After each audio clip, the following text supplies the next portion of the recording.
Ceci est le Singeo de Bustner, qui s'appelle Couple Cottage chez Rod Surfer. D'abord, je vais te montrer à quoi il ressemble de l'intérieur. Pour monter à bord, tu as un marchepied super pratique ici en bas, et pour le déployer, il suffit de cliquer une fois sur cette flèche. Ensuite, la marche sort, et si tu cliques sur la flèche là-bas, la marche rentre à nouveau. Ainsi, tu peux monter dans le fourgon très facilement. Voici ton espace intérieur. Ici, tu as une cuisine avec un grand réfrigérateur qui a aussi une partie congélateur. Ensuite, il y a une cuisinière à gaz avec 2 plaques de cuisson et un évier avec de l'eau courante. Au fond se trouve ta chambre à coucher avec un grand lit confortable pour 2 personnes. Ici, tu as une salle d'eau avec fenêtre qui contient une douche et des toilettes, et là, un coin salon confortable.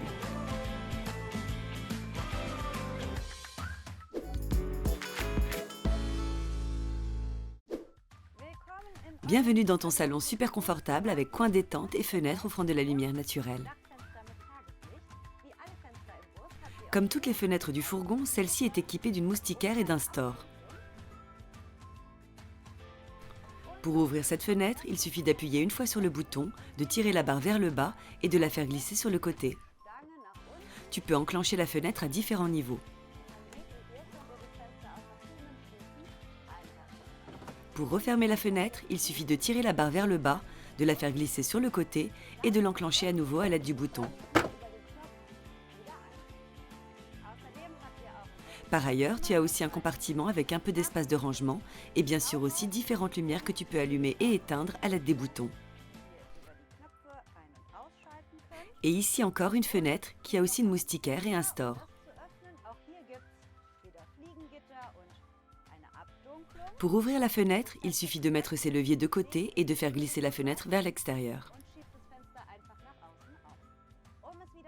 Pour la refermer, il est plus facile de la soulever un peu, de la pousser vers l'extérieur, puis de la tirer vers l'intérieur et de la verrouiller.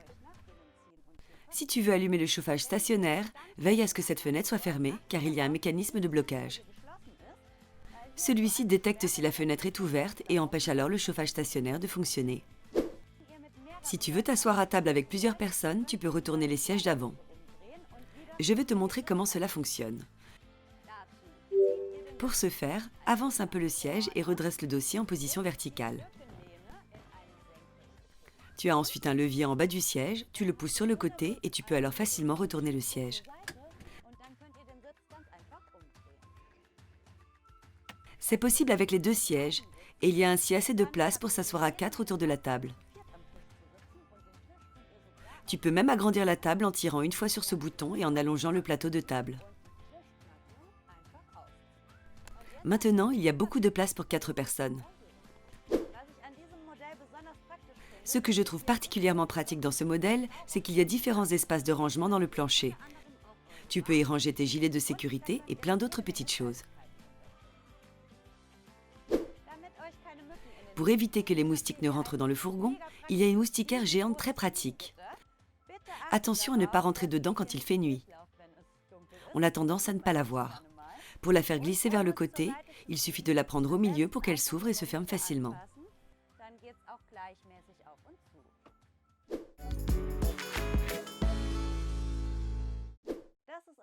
Et voici ta cuisine. Ici, il y a un énorme réfrigérateur, avec même une partie congélateur, qui a une capacité de 6 litres.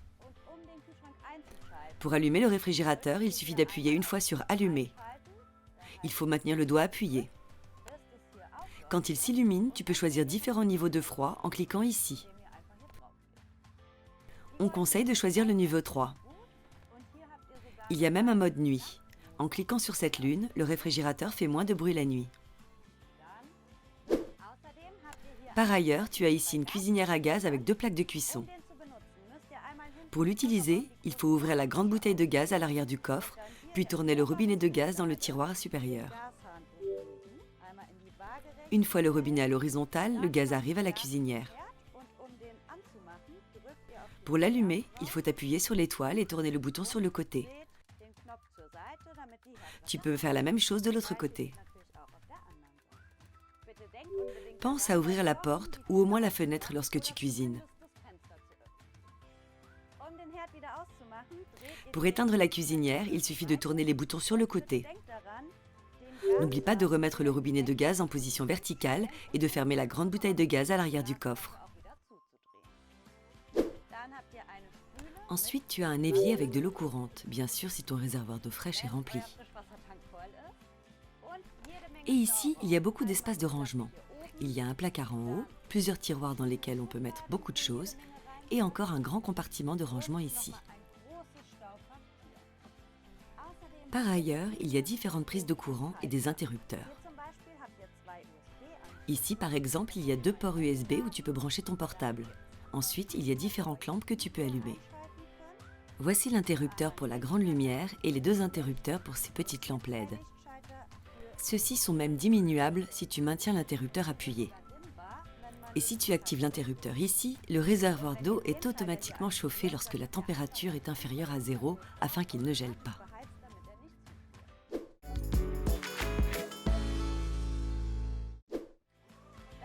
Voici ta chambre à coucher avec un lit méga confortable pour 2. Si tu ne peux pas sauter dessus ou si tu es trop petit, il y a une marche pour monter. Ensuite, il y a ici beaucoup d'espace de rangement où tu peux ranger tes affaires. Et il y a ces lampes que tu peux allumer et éteindre en appuyant sur ce petit bouton.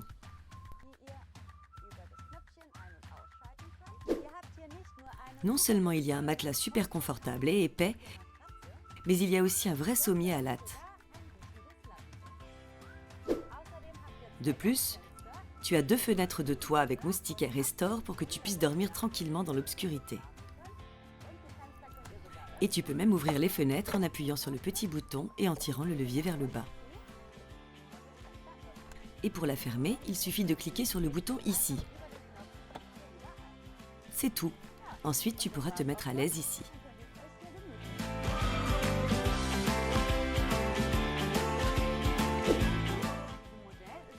L'un des avantages de ce modèle est sa hauteur de près de 2 mètres. Tu as donc beaucoup de place et tu peux vraiment y mettre beaucoup de choses. Si tu veux emporter un snowboard, des skis ou une planche de surf, tu peux retirer cette planche. Tu peux alors transporter des choses en longueur mais aussi en hauteur. En effet, il suffit de rabattre le sommier vers le haut. Il s'enclenche de lui-même et tu peux alors même emporter un vélo ou autre chose dans l'habitacle.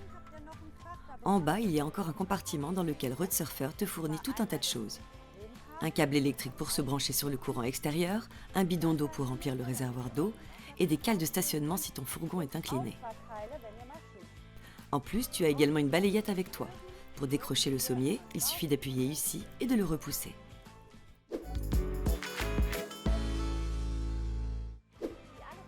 Comme toutes les fenêtres du bus, tu peux aussi couvrir complètement les grandes vitres avant. Pour ce faire, serre-les un peu avec les doigts. Ensuite, tu peux tirer doucement le store vers l'avant. Il adhère alors magnétiquement. La même chose est possible avec le pare-brise avant. Il suffit de presser avec 2 doigts et de tirer le store vers le centre. Les 2 côtés se fixent magnétiquement.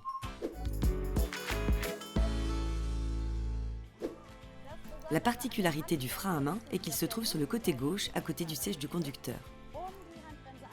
Pour serrer le frein à main, il suffit de tirer le levier vers le haut, puis il retombe tout seul.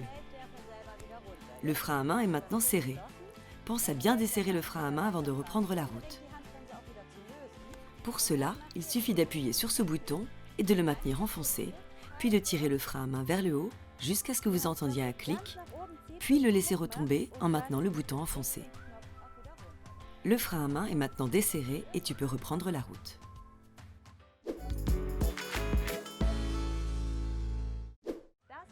Voici ta salle de bain avec fenêtre qui comprend une douche et des toilettes. Il y a une fenêtre que tu peux ouvrir. Il suffit de l'ouvrir vers l'extérieur, ainsi tu peux utiliser le robinet comme pommeau de douche. Si tu veux rincer le sable de tes pieds ou simplement te doucher à l'extérieur. Bien sûr, tu as aussi une douche ici. Pour cela, il suffit de retirer le robinet et d'accrocher la pomme de douche en haut. Pour utiliser la douche, tu as ici un rideau de douche. Il suffit de tirer le tissu sur tout le pourtour.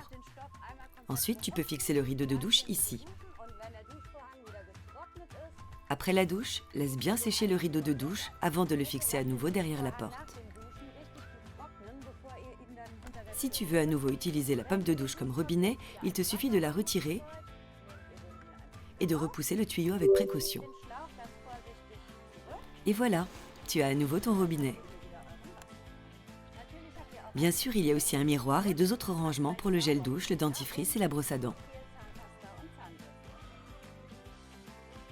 Au plafond, il y a aussi un porte-serviette.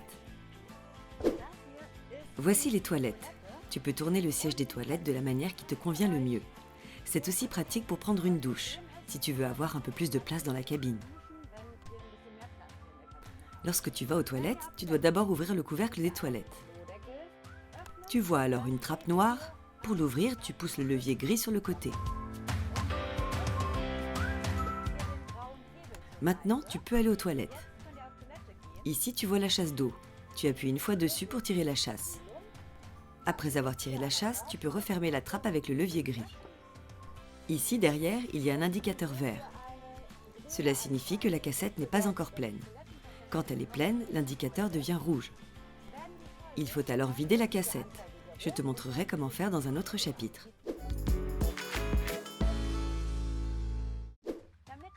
Pour avoir de l'eau chaude pour la douche et pour l'évier, tu dois allumer le chauffe-eau. Tu le fais ici via l'ordinateur de bord. Appuie une fois sur le bouton noir et tourne le bouton jusqu'à ce qu'il se trouve sur le symbole du chauffe-eau. Il suffit alors de cliquer sur le bouton noir. Tu vois maintenant que le chauffe-eau est éteint et pour l'allumer, tu tournes le bouton. Tu peux alors choisir différents niveaux, Boost, Hot ou Eco. Je choisis maintenant Hot et je confirme en cliquant dessus. Ensuite, cela dure quelques minutes et tu as de l'eau chaude dans l'évier et dans la douche. Pense à éteindre le chauffe-eau après avoir pris une douche. Pour cela, il suffit de cliquer à nouveau sur le bouton noir, de tourner le bouton sur le symbole du chauffe-eau, de cliquer à nouveau et de tourner le bouton complètement vers la gauche jusqu'à ce qu'il indique Off et d'appuyer sur le bouton. Ainsi, le chauffe-eau est à nouveau éteint. Si tu n'as pas d'eau courante, c'est peut-être parce que la valve de protection contre le froid s'est activée. Tu peux le voir ici. Ça ressemble à ceci et elle veille à ce que, lorsqu'il fait moins de 6 degrés, les conduits se vident afin que le chauffe-eau et les conduits ne gèlent pas. Quand la vanne s'est activée, le bouton bleu ici est sorti. Si tu veux à nouveau avoir de l'eau courante, tu dois enfoncer ce bouton en poussant le levier bleu supérieur. Tu l'actionnes une fois et tu peux alors appuyer sur le bouton. Ensuite, tu peux remplir le réservoir d'eau et tu auras à nouveau de l'eau courante. Pour avoir de l'électricité et de la lumière dans ton fourgon, tu dois allumer l'ordinateur de bord. Par ailleurs, tu as ici d'autres fonctions. Par exemple, tu peux voir ici que nous sommes connectés au courant extérieur. La lampe orange s'allume alors. Si le câble électrique n'est pas branché à l'extérieur, le voyant est éteint. De plus, tu vois ici la deuxième batterie de ton fourgon. Si tu cliques dessus, tu verras qu'elle est pleine en ce moment. Tu vois aussi le réservoir d'eau fraîche. En cliquant dessus, tu verras qu'il est rempli à 25%. Lorsqu'il est plein, cela est bien sûr aussi indiqué ici. Et ici en bas, nous avons encore le réservoir d'eau usée. Si tu cliques dessus, on ne voit rien ici parce qu'il est vide. Mais s'il était plein et que tu cliquais ici, cela s'afficherait ici.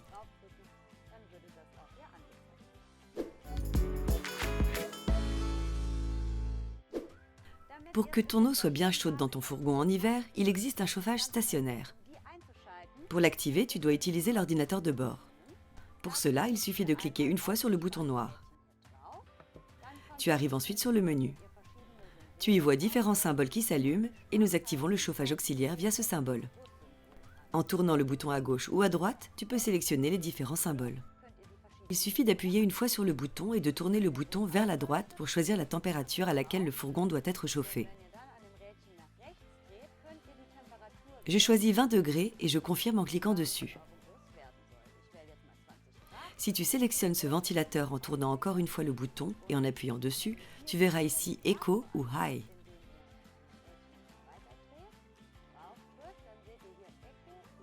Pour que le fourgon se réchauffe particulièrement vite, je recommande de choisir High. J'appuie dessus et quelques secondes plus tard, on entend déjà le chauffage stationnaire s'allumer. L'air chaud entre maintenant dans le véhicule par ses conduits d'aération. Il faut donc les garder libres. Pour désactiver le chauffage stationnaire, il faut retourner à l'ordinateur de bord et cliquer sur le bouton. Maintenant, le symbole s'allume, tu cliques encore une fois dessus et tu tournes le bouton vers la gauche jusqu'à ce qu'il indique Off et tu confirmes. Le chauffage stationnaire est maintenant éteint.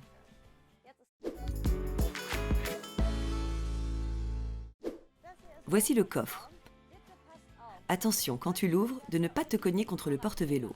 Cela arrive malheureusement souvent. Ensuite, tu vois déjà ici beaucoup d'espace de rangement. Tu peux y ranger tous tes bagages et bien sûr en charger encore plus par-dessus. De plus, Road Surfer vous fournit une kitchen box. Elle contient tout ce dont on a besoin dans la cuisine: verres, assiettes, poêles, casseroles et une cafetière expresso. De plus, il y a une table et 2 chaises de camping dans le coffre que tu peux installer à l'extérieur. Ici, il y a le manche du store qui te permet de le déployer. Ici, dans cette trappe, tu trouves la bouteille de gaz. Ici, c'est la bouteille de rechange et ici, au fond, tu vois la bouteille branchée. Pour pouvoir cuisiner, tu dois l'ouvrir une fois vers la gauche et quand tu as fini de cuisiner, tu dois la refermer en tournant la molette vers la droite. Ensuite, il y a un autre compartiment à l'arrière. Le mieux est de l'ouvrir depuis l'intérieur du fourgon. Tu y trouveras le bidon d'eau, le câble électrique et encore beaucoup d'espace de rangement. Si tu veux encore agrandir ton espace de rangement vers le haut, par exemple pour emporter un vélo, tu peux rabattre le matelas et faire glisser le sommier vers le haut et le fixer. Tu auras alors encore plus de place pour charger des objets volumineux. Par exemple, tu peux retirer la planche en bois qui se trouve ici, emporter des skis ou une planche de surf. Sur la porte, tu vois ce verrou ici. Si tu veux ouvrir davantage la porte, tu peux faire glisser le verrou vers la droite. Tu peux alors ouvrir complètement la porte. Si tu la refermes, le verrou s'enclenche. Maintenant, la porte ne s'ouvre pas plus que ça. Si tu veux que la porte ne se referme pas d'elle-même, tu peux faire glisser le verrou vers la gauche. Le verrou rouge est alors enclenché ici et la porte ne se ferme plus.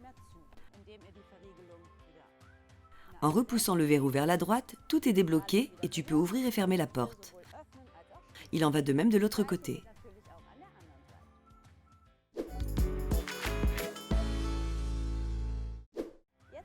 Et maintenant, je vais te montrer les raccordements extérieurs. Voici le réservoir d'eau fraîche.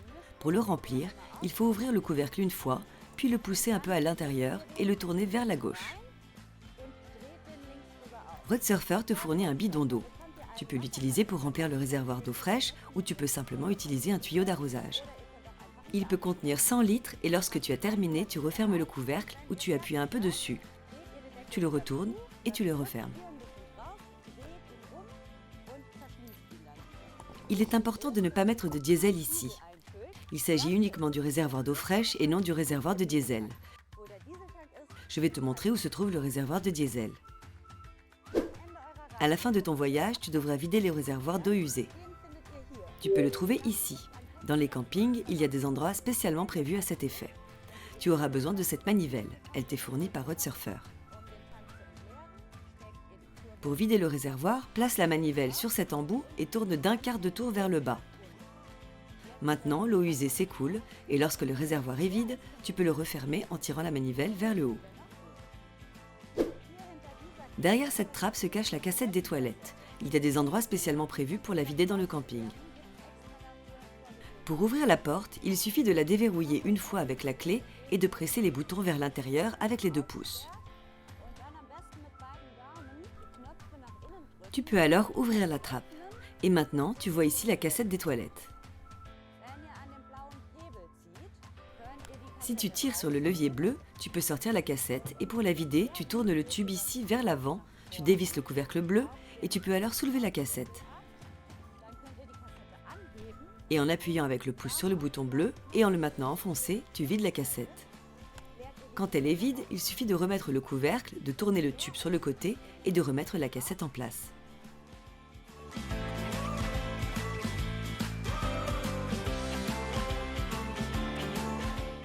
Voici la ventilation du chauffage stationnaire.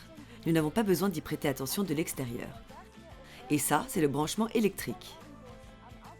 Pour raccorder ton bus à l'électricité extérieure, tu recevras ce câble de road surfer. Tu peux par exemple te brancher sur le courant du camping. Pour cela, tu ouvres cette trappe et tu vois déjà la prise ici. Et pour y brancher la prise, ouvre le couvercle et tu peux alors y glisser la prise. Pour la débrancher, tu vois ce bouton sur le côté. Appuie dessus et retire le câble.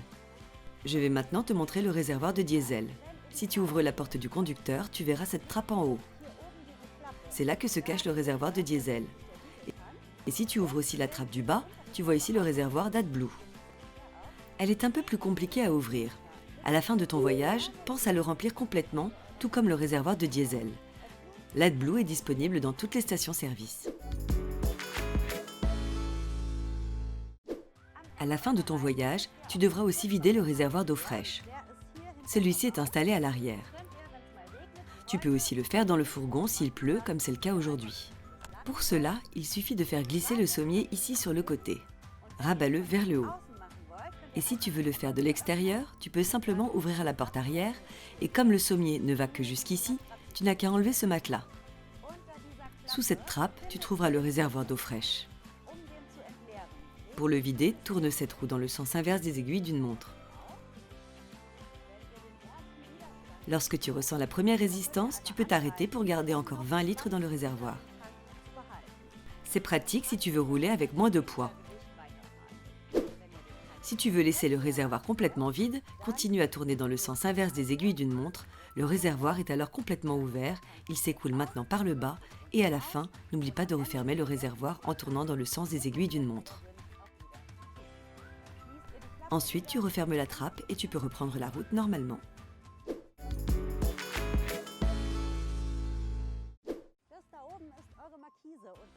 Ça, en haut, c'est ton store et pour l'ouvrir, tu as besoin d'une perche. Tu la trouveras ici, à l'arrière du coffre. Elle se place ici dans le dispositif, dans cette fente. C'est là que tu l'insères. Et si tu veux encore allonger la barre, c'est une barre télescopique. Tu peux la dévisser et la revisser ici. Comme ça, c'est un peu plus facile. Maintenant, nous allons commencer à tourner la manivelle. Il est important de ne pas ouvrir complètement le store, mais d'arrêter brièvement de l'ouvrir dès que tu parviens à le toucher, afin que le store ne tombe pas. Dès que tu y arrives, tu peux déplier les pieds du store que tu trouves ici. Une fois cette languette ici sur le côté, tu retires le pied du store, tu pousses la barre vers le bas et tu l'enclenches ici. Et bien sûr, il faut faire la même chose de l'autre côté. La languette sur le côté, retirer le pied, le rallonger. Le mieux est de placer sa chaussure ici en bas, puis de faire glisser la partie supérieure vers le haut et d'actionner ici le levier. Si ça se coince un peu, ce n'est pas grave. C'est un peu dur à manipuler. Maintenant, tu peux continuer à ouvrir le store et à tirer les pieds un peu plus loin, jusqu'à ce que le store soit complètement sorti. Ensuite, tu peux bien sûr placer la table et les 2 chaises de camping en dessous. Tu les trouveras dans le coffre.